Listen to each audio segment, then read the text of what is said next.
Good morning, everybody. My name's Chris Carter. I am with the Seattle Interactive Conference Advisory Board. I'd like to welcome you all this morning. I hope you're enjoying the conference so far. Futurism. It's something that I've always been very fascinated by and interested in, and ever since I was a kid. And, you know, I often ask myself, as I'm sure many of you do, why is that? And what if? If you know anything about the history of the phone that you might be looking at right now, you'd know about the enormous barriers that were overcome to create that device. You know, if you think about the large backpacks that were batteries, if you think about the antennas that were the size of aircraft control towers, if you think about the small mortgage that it cost to actually get these things running, well, it's people like today's speaker who helped us to overcome those barriers by asking, what if? And, you know, that resulted in the devices that you see today. So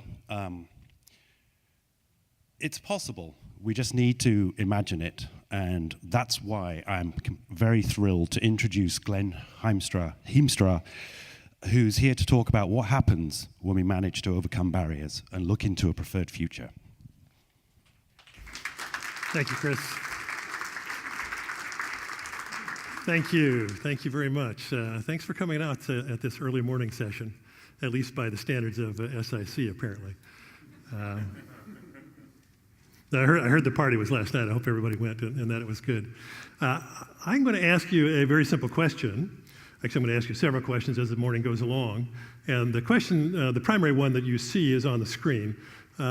What is your image of the future? When you think of the future, whether you're thinking 5 years or 15 years or 50 years, whatever it might be, what kind of images and thoughts and pictures pop into your mind? And there's a second question that's related to that, which is, why is that an interesting or important question? Turns out it can be a very important question when you're thinking organizationally or when you're thinking of the future of a community, but it's also true if you're thinking about the future of yourself. Let me give you a couple of illustrations of what I'm talking about. The theme of this conference, or a theme of the conference this year, has been transparency. And it's, of course, a term that, for those of you in the industry, or in any industry actually, have been hearing a lot about, talking a lot about in the last couple of years. When we imagined what I could share with people this morning, we thought a little bit about whether I should talk about the future of transparency, but you will have heard a lot about that at the conference. So I'm just going to say a couple of things about it and then move beyond that to share with you some of my own images of the future and see what you think of them. But transparency is a demand on companies, and it's an expectation of companies. And in today's information and network environment, it's increasingly got a question mark after it. Like, what does it really mean to say that we're going to be transparent? Last week, in the Atlantic magazine, an author wrote a very interesting little article. It really caught my eye because I've been thinking a lot about this since the Snowden event and since the NSA, and sparked more thinking about where are we really going with this information society, a full-on network society. What does it really mean that we're all part of that now? And the writer's name is Bruce Schneier. It's the Atlantic, October 24th, The Battle for Power on the Internet.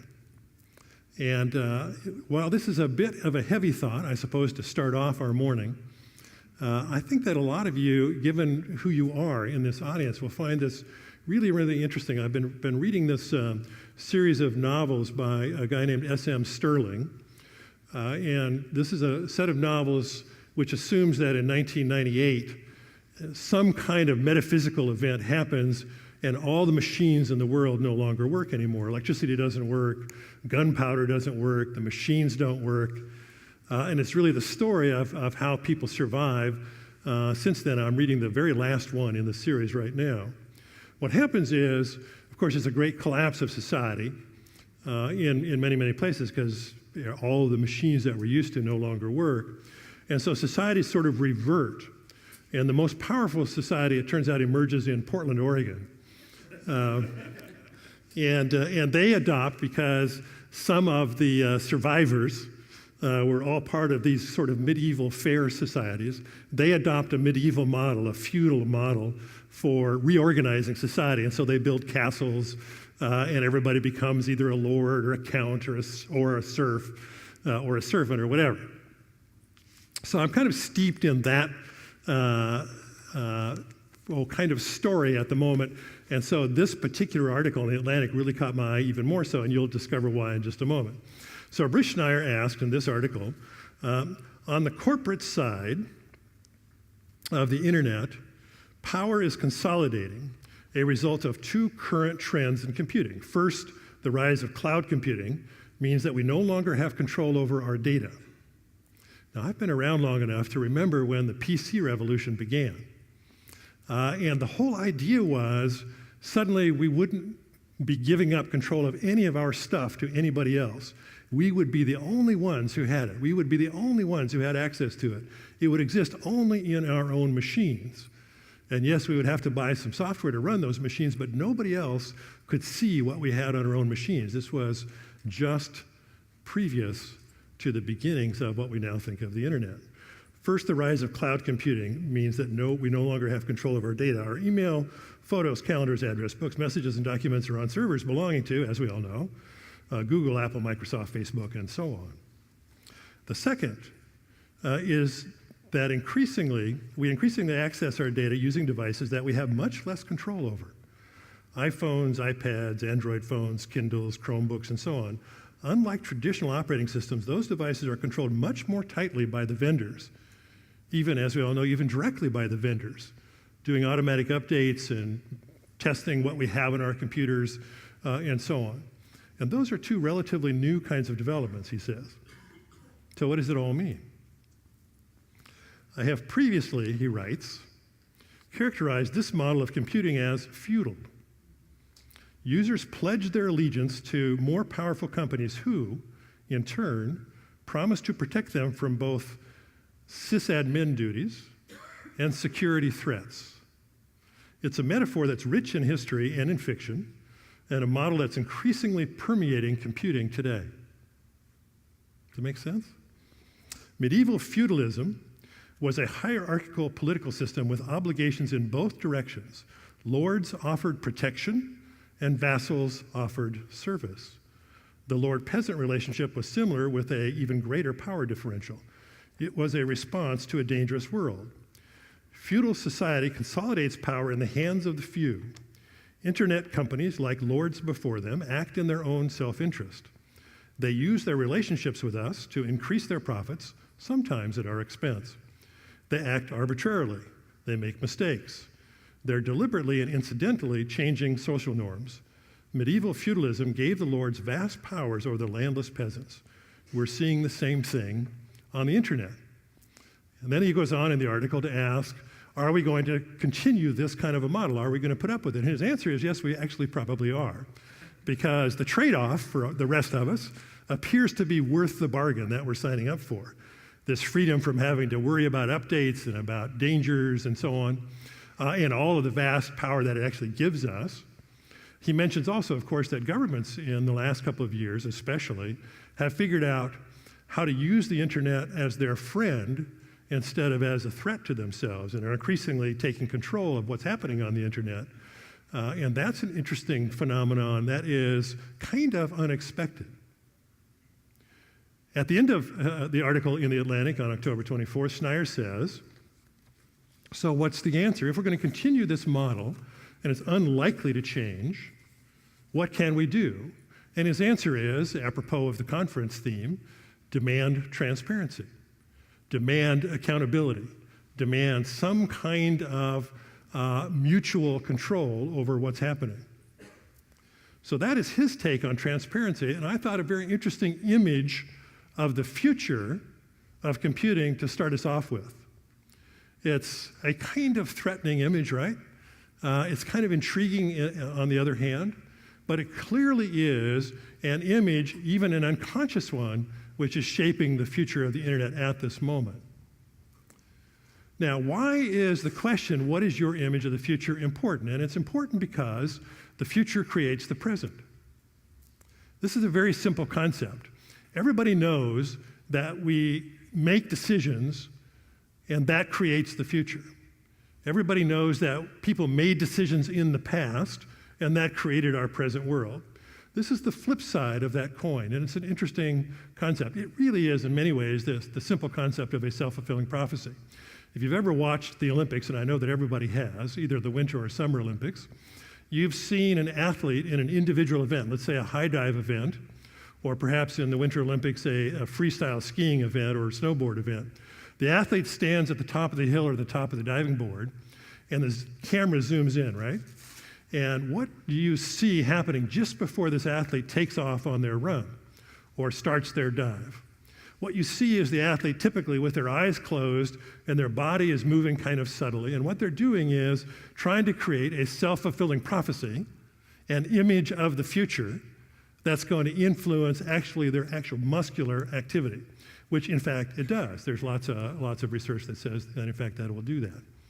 Well, the same thing is true, as I said, for organizations or for societies or for us as individuals. Our images of the future, whether you think about them very deliberately or not, exert an influence over what you are choosing to do. So the most potent leverage point for change in a typical organization, perhaps even in a typical person's life, if you want to change your present, change the future. Change what you expect to happen that you're going to try to get ready for, or change what you're afraid of happening that you're going to try to avoid, maybe a feudal model for computing, the future of computing, or change what you would prefer to have happen. That would then give you some clues over the things that you ought to do in the next few weeks or the next few months that would start aiming you in a new direction. So again, I'm going to ask you, what is your image of the future? And I'd really like to actually pause for a minute, let you turn to the person sitting nearest you if you're comfortable doing this. If you're not, just have a sip of coffee or a sip of water and wait for a moment. I'm going to give you about 60 seconds to turn to a friend or a stranger sitting next to you and say, boy, when I think of the future, here's the picture that pops into my mind. Here's the word, here's the phrase, and it could be the future of computing or the future of information, but it could also be, the future of the world or the future of the galaxy if you want. When you hear the future, what picture or word or phrase pops into your mind? And then I'd like to get a half a dozen examples or so if you don't mind. So I'm going to give you 60 seconds. I'll watch the clock. You got 60 seconds.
Okay, time's up.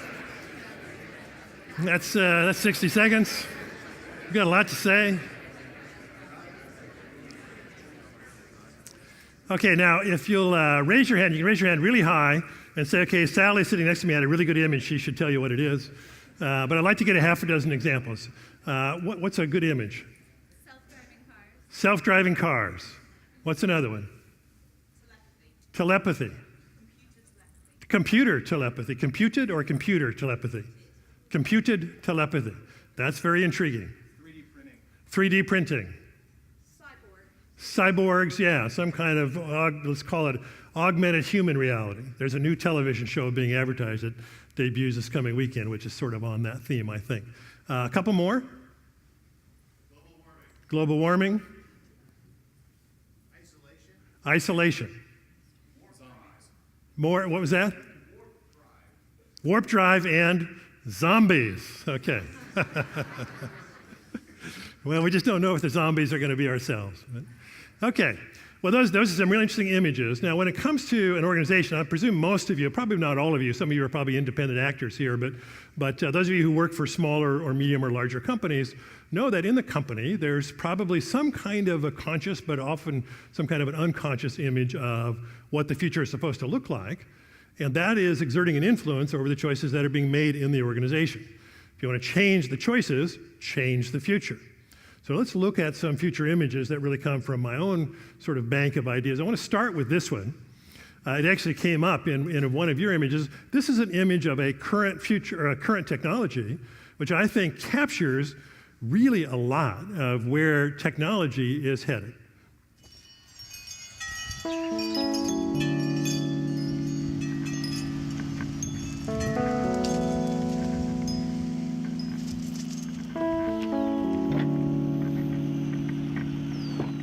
Good morning, Steve. Hey, Nathaniel, how are you? Doing just great. Go ahead, Steve. Auto driving. Here we go. Away we go.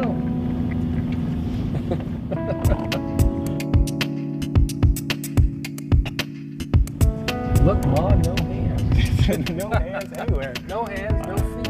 No hands, no feet, no nothing. I love it.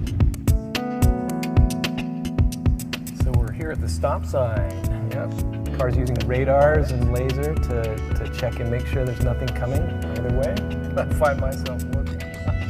Old habits die hard, man. They don't die. Hey, anybody up for a taco? Yeah. What do you want to do today, Steve? I'm all for Taco Bell myself. All right. Well, let's go get a taco at the drive-thru.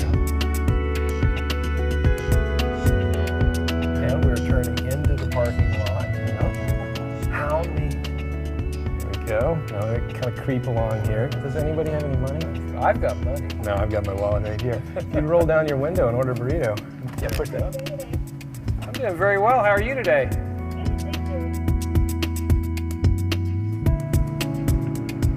This is some of the best driving I've ever done.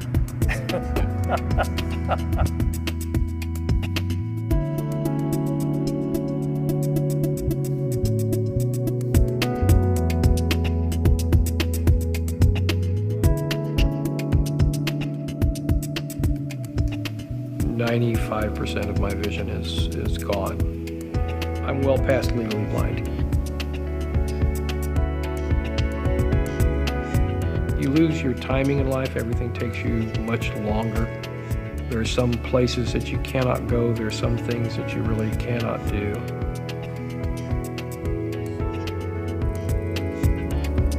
Where this would change my life is to give me the independence and the flexibility to go the places I both want to go and need to go when I need to do those things.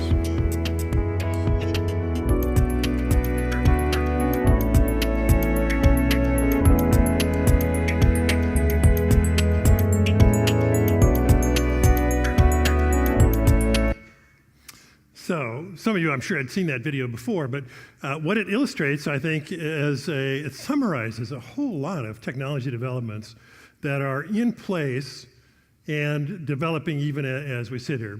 New materials, radars, lasers, the cloud, GPS, early forms of artificial intelligence, and so on, enabling that car and those versions of that car to drive around California, as everybody in the room probably knows, for, I believe it's well over 1 million miles now, with only 2 accidents that I've read about at least, both of which involve being rear-ended by other drivers. And so apparently it's quite a safe kind of thing. Texas just approved experimental use on their own roads. Japan just approved that for one of the Japanese car companies. And so we may be much closer to that image of kind of self-driving vehicles than we think. But mostly what it does for me is wrap up in one neat package this concept on the screen of technology acceleration. Because what Google has been able to do is to tie all of these technologies together into this functioning vehicle. And we live in a time of great technology acceleration. I was chatting in the speaker's room with one of the speakers who's going to be on at 11:20, I believe. in another session related to the future, who says he's going to argue that we're going to see revolutionary change just in the next 5 years in terms of technology.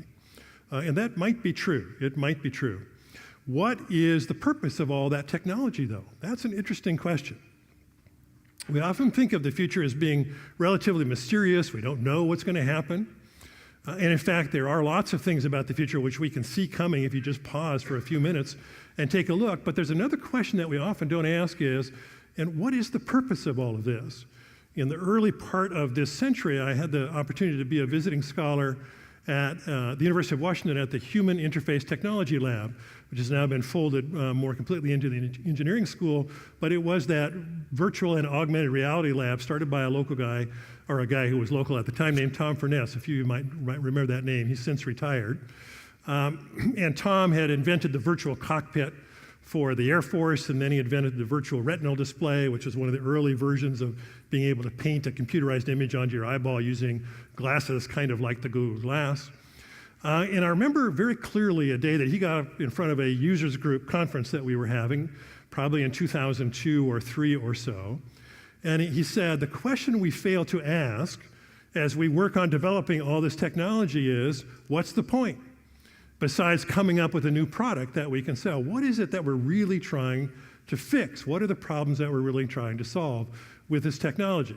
And so I'd like to organize some of my comments today around that question as well. I want to talk first a little bit about the technology itself, and then about how might it be applied, or why should it be applied to the 3 issues on the screen: sustainability, energy, and economic disparity. Let's start with the key and core technologies, none of which would be a mystery to any of you: connectivity, convergence, increasingly 3-dimensional communication, so that if we get out past the year 2020, I will not venture so far as to say all, but much of our communication will probably involve some kind of a 3-dimensional interface, whether that's a projected 3-dimensional thing, or some kind of Google-like glass that we're wearing, or some kind of technology that is enabling all of us to see each other in 3 dimensions when we're speaking with each other. And then on the bottom, nanotechnology and biotechnology and information technology and cognitive sciences, this relatively new research into the brain and how it works and how it might interact with all of this technology. And then finally, of course, there's robotics. Clearly, we're moving into and already live in, but we're really on the early stages of a full-on network society, right? Meaning that everybody is connected. Over 6 billion cell phones, soon to be 7, 8, 9 billion cell phones, more cell phones than people in the world, I would expect, by the time we get into the next decade, all of which are increasingly connected to the net 24/7, et cetera, et cetera, et cetera. Old story. What does it really mean? What are the capacities that might call forth? Well, I don't think we really begin to grasp what we're going to be able to do in a full-on network society, where what you're carrying or what you're wearing, or eventually what might even be implanted, is enabling you to be connected to the network or via the network to lots of people and lots of information and lots of ideas simultaneously, so that when we get into the early 2020s, if we're not there already, the whole concept of offline, online disappears. It's really almost already gone. It's pretty archaic now to see somebody take a device out of their pocket and to actually then say, can you stop talking for a minute while I go online? You know, if we get to the 2020s, if we get another generation who's growing up with this, that whole concept will be, what was that? What did it mean to be offline as these things fully merge? Although I have to say there is a counter movement going on in the world. You can call it a kind of emerging trend of people trying to find ways and excuses and moments in time to get offline completely.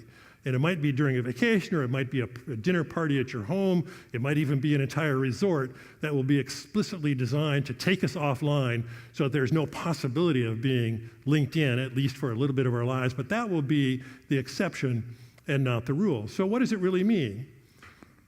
Well, here's a really interesting example. I would guess that many of you have heard by now of this young kid named, I believe it's Jack Andraka. Does that ring a bell for anybody? Recently featured on either 60 Minutes or Nightline or one of those, but he popped up this spring when he made a presentation to a TED conference or a TEDx conference. Here he is. He's a 16-year-old at the time, at least, high school kid sitting in biology class. He is illegally surfing the internet while he's listening to the teacher give a lecture. He's reading about nanotubes, carbon nanotubes. The lecture is on antibodies and how they work in the immune system. He has two acquaintances of his, family members or friends, who have, in the fairly recent past, died of pancreatic cancer, which got the famous Seattle-based coach Don James just recently. And pancreatic cancer is an unusual cancer in that doctors usually cannot diagnose it until it's too late, because it's so deep in the body that no physical manipulation will enable you to see it. And so people don't usually suspect that they have it, and doctors don't suspect that they have it until it's so advanced that there isn't much that can be done. But it turns out that when you have pancreatic cancer, there is an element that flows through the blood called mesothelin that shows up if you have pancreatic cancer. And he knew this because he had had these two friends, and he knew that there were antibodies that will attach themselves to mesothelin. And so he got the idea, what if you could take carbon nanotubes, which conduct electricity, attach antibodies that would identify mesothelin to them, and then create some kind of a test so you could see it very, very early. Well, long story short, he wrote a proposal, sent it out to 200 research institutions, universities, and so on. As you might expect, being a 16-year-old high school kid, 199 of them ignored him. But one researcher at Johns Hopkins said, well, that sounds kind of interesting. And so they collaborated on a little project. They created basically a substrate on which is coated carbon nanotubes, which if you hit it with some electricity will have a certain kind of profile. And then if you attach antibodies to these carbon nanotubes and then give it a wash of blood, and there's mesothelin in the blood, that will attach themselves to the antibodies attached to the carbon nanotubes and push them slightly apart, which then changes the electrical profile of that substrate and enables a very sensitive test for discovering whether you might have very early stage pancreatic cancer. And this test, now developed and being used, is 168 times faster, 26,000 times less expensive, and over 400 times more sensitive than the current standard. It costs 3 cents per test and takes 5 minutes. This is what's going to come from a full-on network society where all kinds of people have access to all kinds of information and are making connections, and then making connections with people, making connections in their mind first about what if, and what if this works, and what if that works, and what if we tried that, and then making connections with each other. And we could see really an exponential leap in discoveries and new developments as a result of a full-on network society, feudally organized or not. What else is coming? Well, everybody is familiar, of course, with Watson. And I read in the last week or two that 3% of IBM's revenue now comes from Watson, but by 2017, they expect as much as 20% of their revenue to be coming from Watson-based applications in healthcare and customer service and in all kinds of fields. And if you've ever watched the old Jeopardy program, which I did actually when Watson was on it originally, it's pretty impressive to watch a machine think that much more quickly than the average human being, and then to imagine those machines developed further and then applied in real settings. Michio Kaku, the famous physicist who does a lot of popularizing of physics these days, wrote a book, As the Century Turned. So he was making a prediction for the year 2021 when he wrote this. In the next 20 years, PCs will be replaced by millions of tiny intelligent systems embedded in our clothes, jewelry, cars, furniture, and walls. They'll recognize voice commands and carry out simple wishes. They'll cost less than a penny, less than a scrap of paper. So companies which don't put chips or intelligence into all their products will be at a severe disadvantage. And so that was an early precursor. We're halfway there, a little over halfway there. We'll see if it really is true when we get to the year 2021, as Kaku was expecting. But the build out of the Internet of Things is underway. Not a new term for anybody in the room. Because we think of the internet as you and me being connected, but of course, it's the Google car connected to the internet and driving itself because it can be connected to the network. And all the machines and all the intelligence embedded into that Google car connected to each other and to all the other machines on the internet that enables that whole system to work. And we underestimate the power of that and the number and degree of connections that are there. And that's a thing to watch because it's going to develop or enable us to develop more game changers. One of your images of the future was 3D printing. Now, I am personally very curious how soon we might reach the day when 3D printing goes beyond being able to print relatively rudimentary, typically plastic doodads and gewgaws and a few functional things or little test items and so on. There are lots of people in the field who expect it to be able to develop entire parts, vehicles, entire houses, entire buildings. And of course, the space program is very interested in 3D printing for developing both habitats in space and habitats on other bodies in space as well. But I think that if it pans out, as people predict or expect 3D printing to go, it could be a game changer that changes manufacturing as we've known it to some degree. Here's another game changer that is floating around out there. This is a photo of the first Bitcoin ATM in Vancouver, BC that launched yesterday. The world's first Bitcoin ATM. Now, it turns out our son, David, went up and shot this photo for Wired day before yesterday as they were setting it up. It's in a coffee shop in Vancouver. So that's how I learned about this development. It's being set up in Vancouver, BC because the Canadian regulatory issues are a little less onerous than they are here in the States. What you can do with this machine is you can put 3,000 Canadian dollars in it and get $3,000 worth of Bitcoin credit, or you can enter $3,000 worth of Bitcoin credit and get 3,000 Canadian dollars out of the machine, which is a pretty interesting development. Now, in order to do that, you have to interact with a palm print, which they're going to do as a way of trying to guard against it becoming a tool for laundering cross-border drug money, which is kind of interesting. But to me, I've been curious about, will internet currencies really catch on? Will they really become a big thing, as we've been told for the last 6 to 12 months that they probably will be? This looks like a pretty good early indicator that we might see something real here. What else? Every internet device is a publishing tool. When the internet began, when futurist.com, our website, was first set up in the early 1990s, the internet was really thought of as one giant library, a place where everybody would go to read things and to watch things and to see things. But what turned out to be true is that everybody wants to be a publisher. Everybody has something to say. And once on the internet, information lasts forever. And public access to information includes customers, employees, and the boss. And so we have more and more issues about what is it that we actually put up on the internet, because trends are built and can be destroyed increasingly outside, or brands, are built and can be destroyed increasingly outside of our control. And there are many, many stories about this, the most famous one, of course, being United broke my guitar, and most of us in the room have seen that wonderful video of the musician on the United airplane who watches his guitar being tossed through the air and therefore broken, and United refuses to give him his money back, and he has this long dialogue with United over many, many months, and finally he produces a video which gets millions and millions and millions of worldwide hits, and now he's a speaking consultant all around the world on better customer service.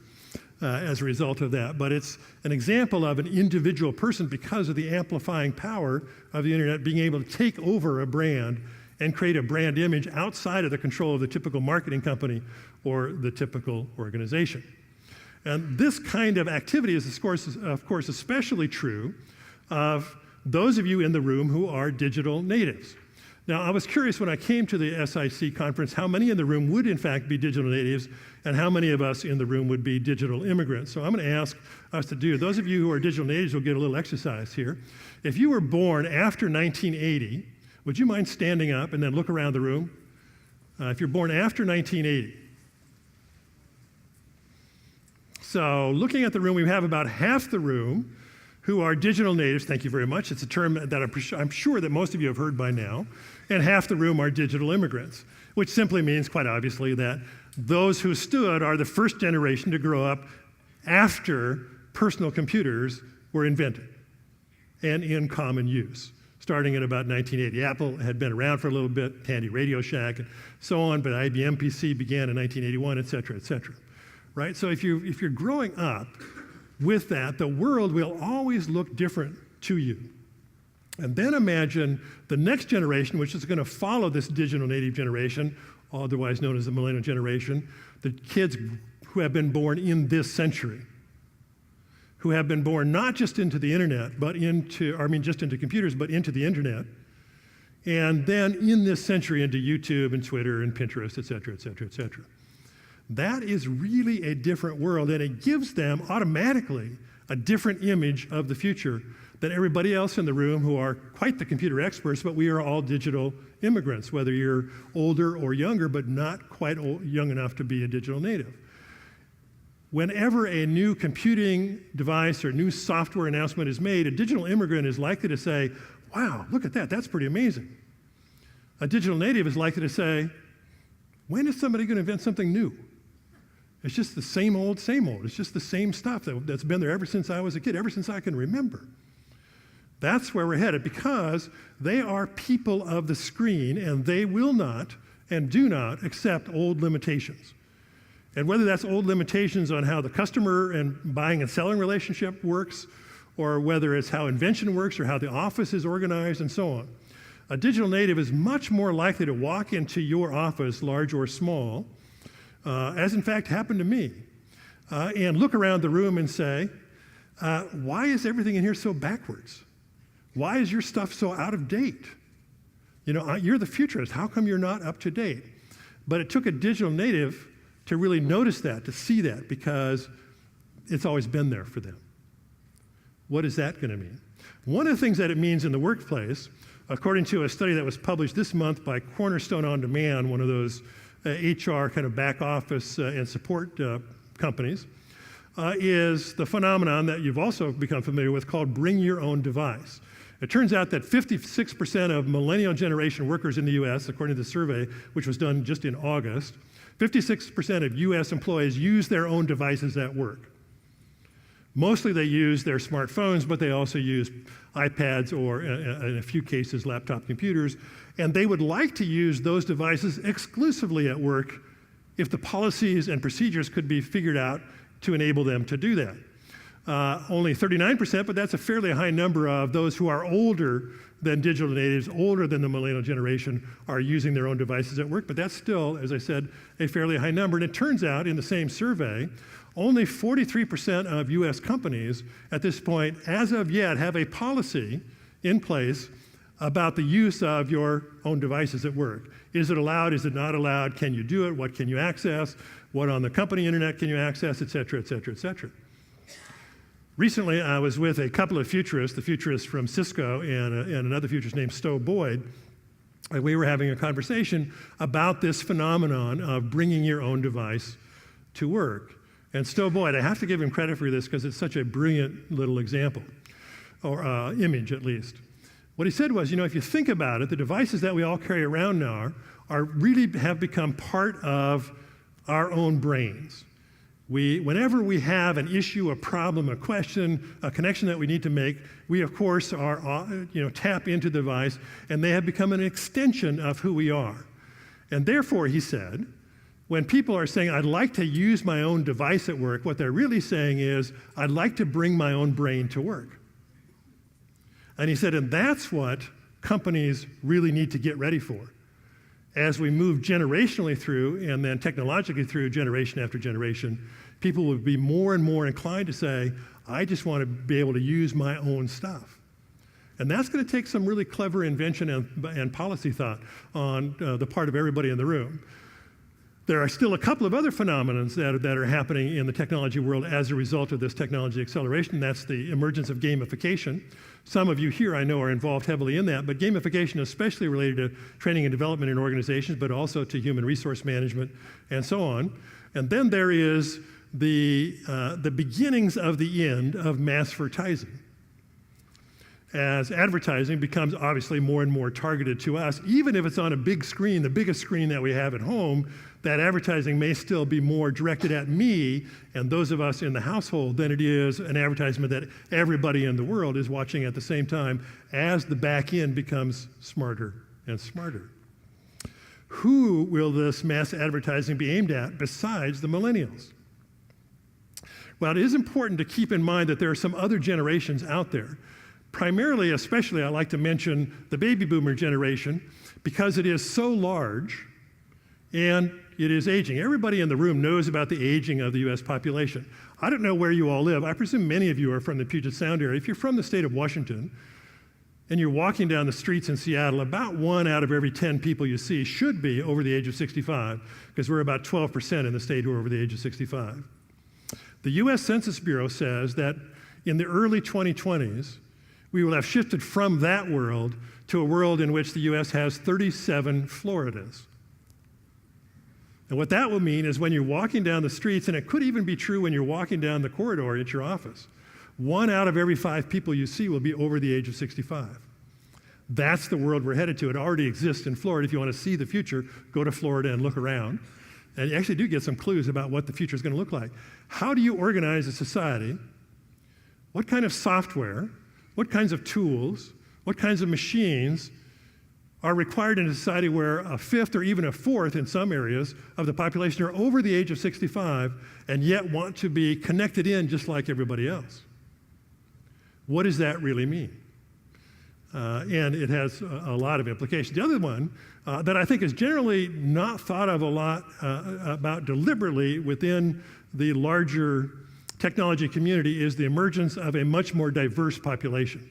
We're all aware that it's happening. We're all aware of how dynamic and significant it is, but we may not really have clued into the numbers. And if you look around this room, you can ask, where is everybody else? Just look around this room or look in any management room or any board room and ask, where is everybody?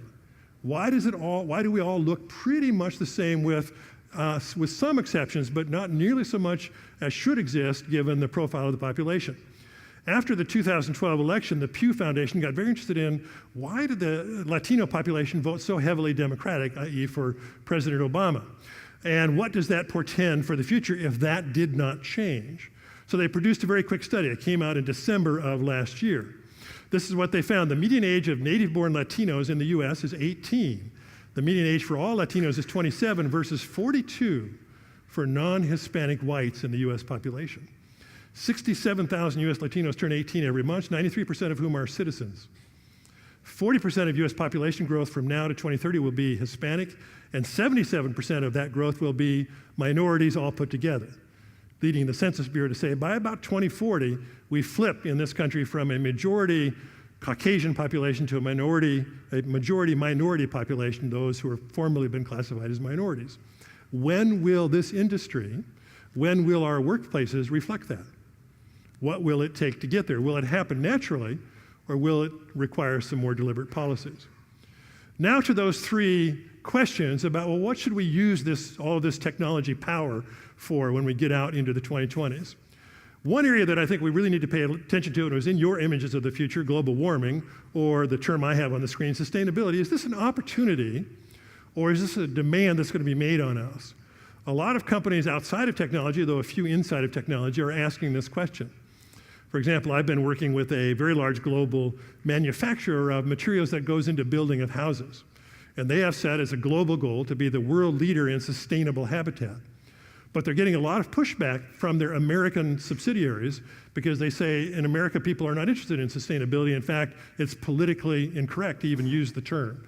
It's too dangerous to put out a product that's called sustainable or that responds in any way to climate change or global warming.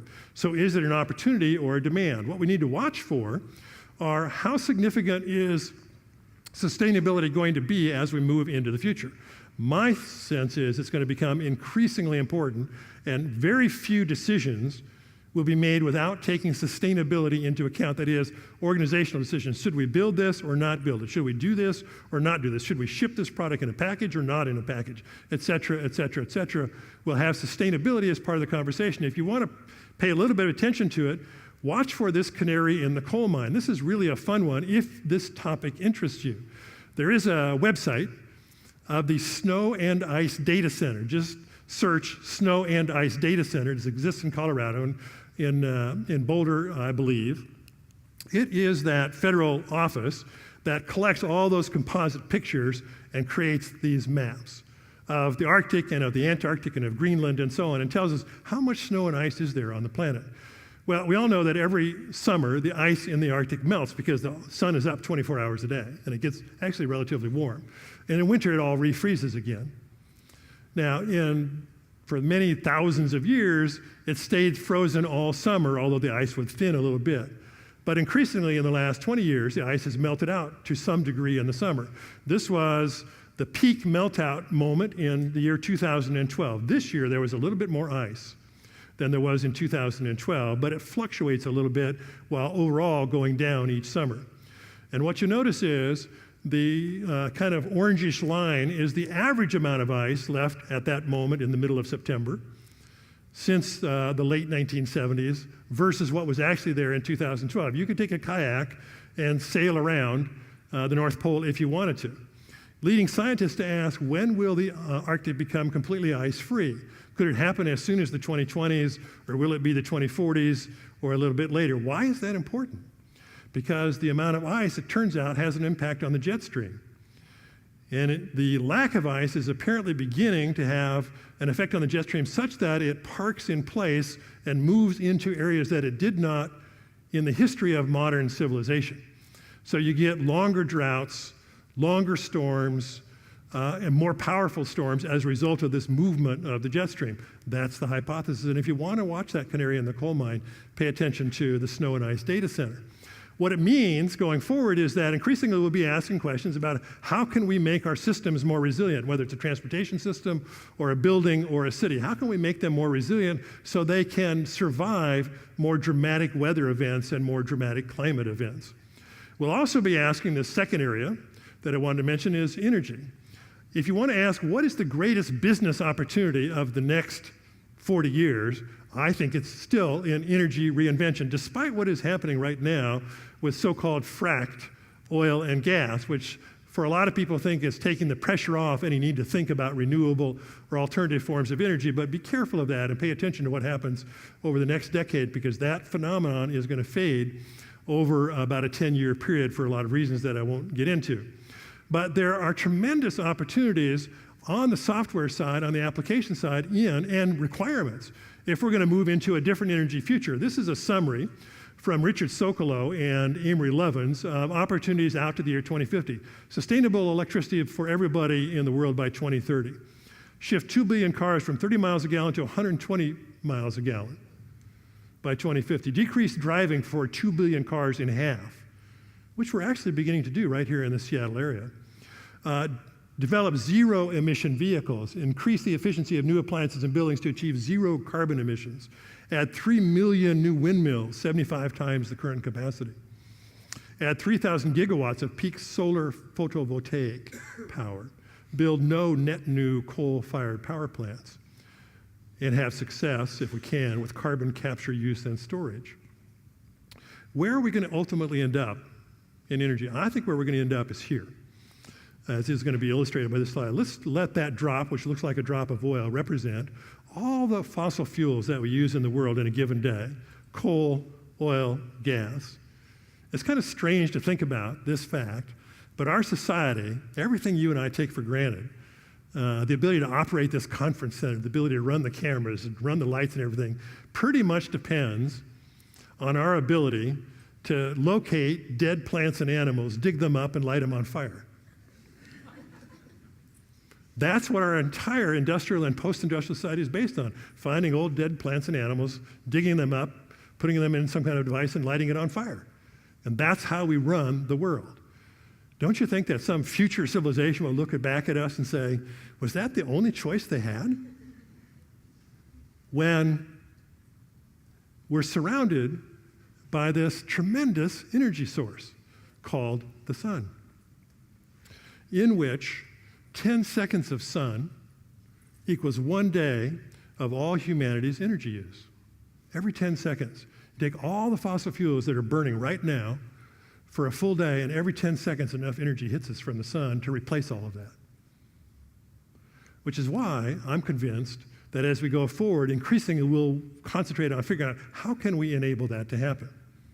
One of the things it's going to take is really smart software and really smart systems.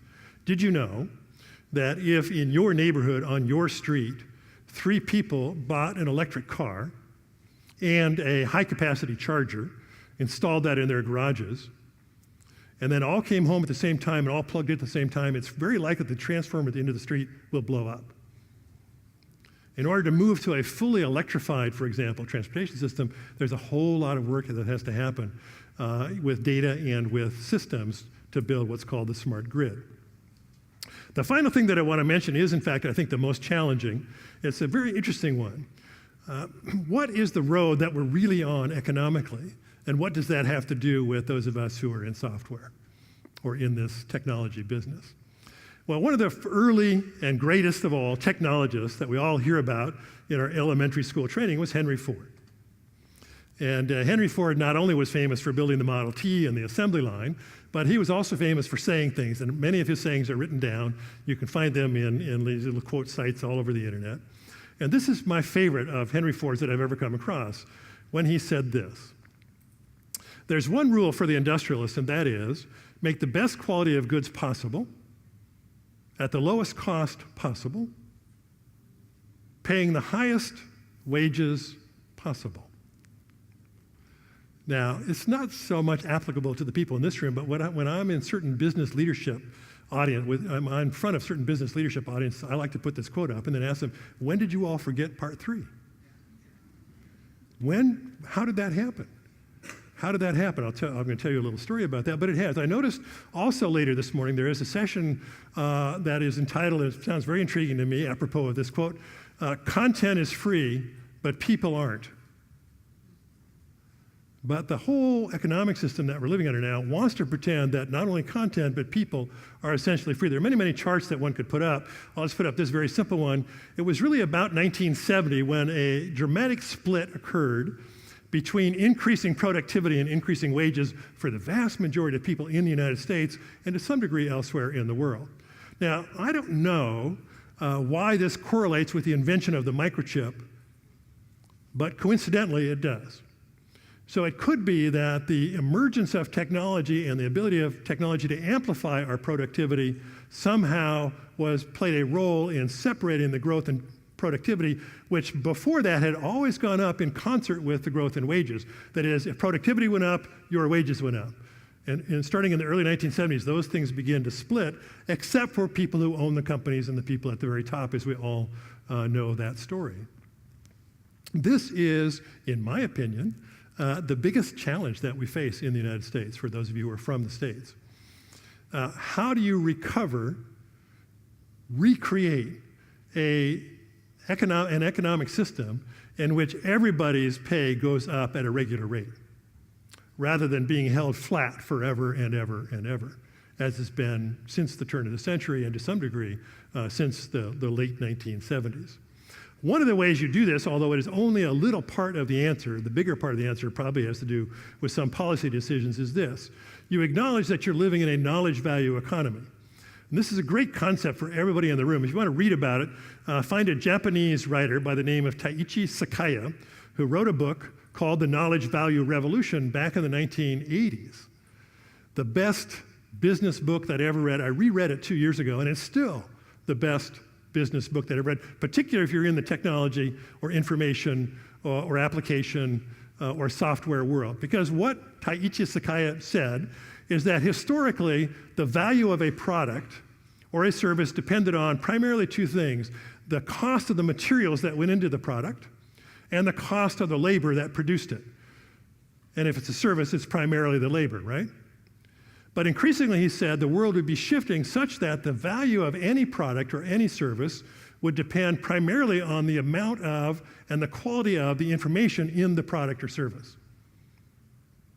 So that all things being equal, you will choose a product or service which is smarter than another one. And there's no better example than the cell phone. You walk into a cell phone store, you're in the market, money is not an object, or the prices are comparable enough that you're making the evaluation based on this criteria.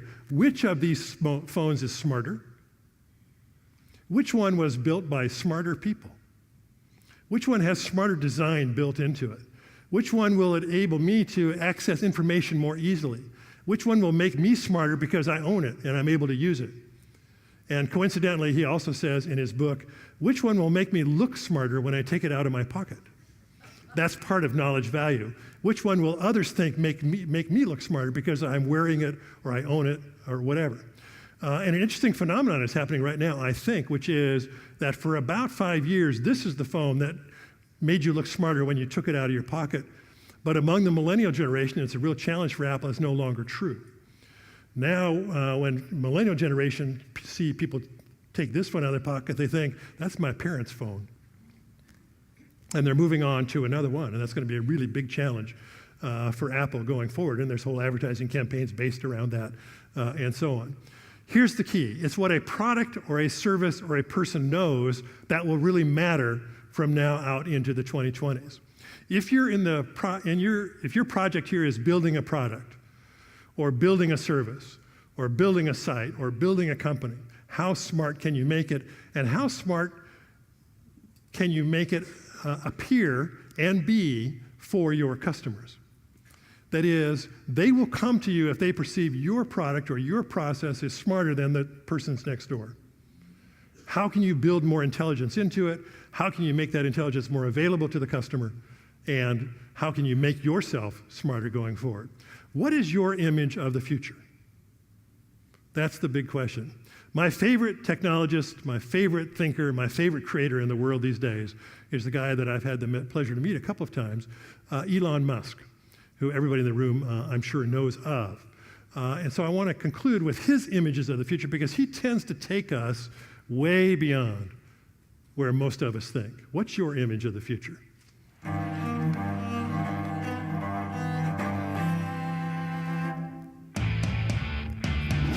My name is Elon Musk. I helped create PayPal and then Tesla.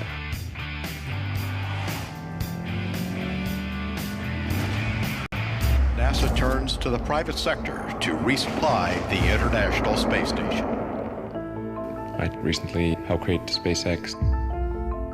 The reason I got into space exploration was because it didn't seem to me that we've been making the progress that we should make, given the fact that we could get to the moon in 1969. In fact, it seemed like we were going backwards. 3, 2, 1, and liftoff of the SpaceX Falcon 9 rocket. I thought it was important that we ultimately be on a path towards creating self-sustaining civilization on Mars. And NASA awarded us one of 3 contracts to upgrade our capability to human transport. What we're looking at here is a Dragon spacecraft pressure vessel. And I like working on engineering and design. Sales and finance, not really my forte. We intend to keep advancing space technology until it's possible for people to go to Mars. If I live, say, another 20 years at least, I think it'll probably happen.